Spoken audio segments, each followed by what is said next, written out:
150 years and the third person in California history to lead both houses of the legislature. To say Toni Atkins is a trailblazer is an understatement. Welcome, Senator Atkins.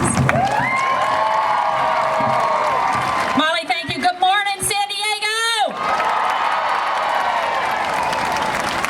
You are an incredibly beautiful sight. And such profound words in poetry and in prayer. Thank you. Thank you. Profound words, never truer. We are women, we are strong. Our allies are strong. And you know, I cannot thank the Women's March, our allies, all these organizations enough for being here yet again to march for our lives across America. We march today because we will not go back. Dara, we have been here before. We have been here before. And we did not intend to be here today having to do this again, but by God, we will.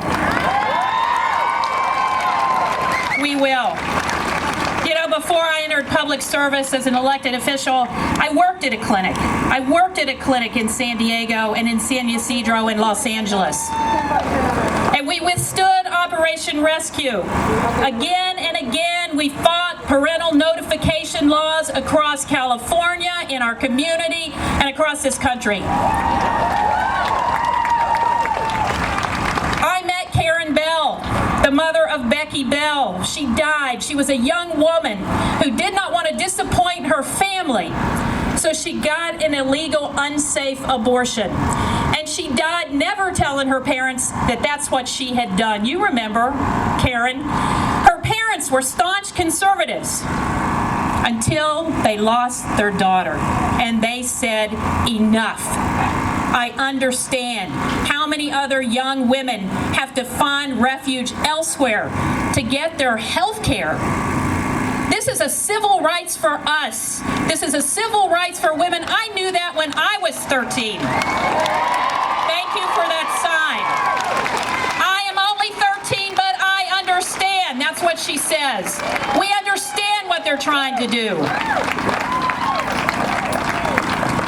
Look, I'll tell you, if we have to fight, by God, I'm glad to be in this fight with you. And before I close, I want to say one other thing. Dara, and to all of the folks who work in clinics providing that direct service, you have no idea what it's like to bear that burden, and yet they do.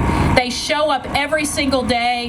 They have no idea what kind of threat is going to come their way, and yet they provide a service. I am forever in awe of the service providers that make sure that we have access, real access.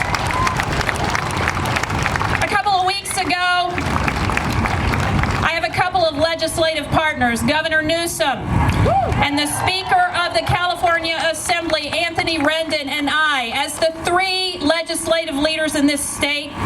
We stood with Planned Parenthood and other providers and all of the organizations, and we said, California is a beacon. We are going to strengthen what we do in California. We're going to be even stronger. California protects the privacy and the rights of all of us to make these decisions.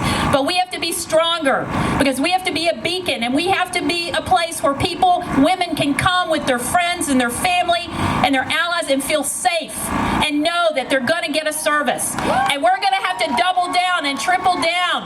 And we're going to have to make sure we provide that access to those who don't have it.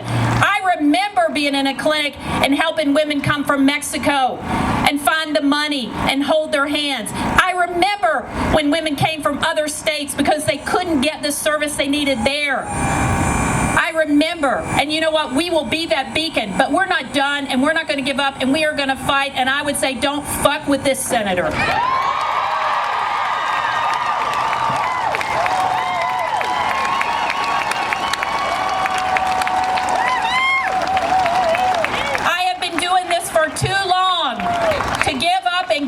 And I stand on the shoulders of some incredibly great women who taught me what I needed to do to be powerful and to fight in this fight. And we are going to take this fight to the streets again and again and again. And to the Supreme Court, I say, you will hear us. You will hear us.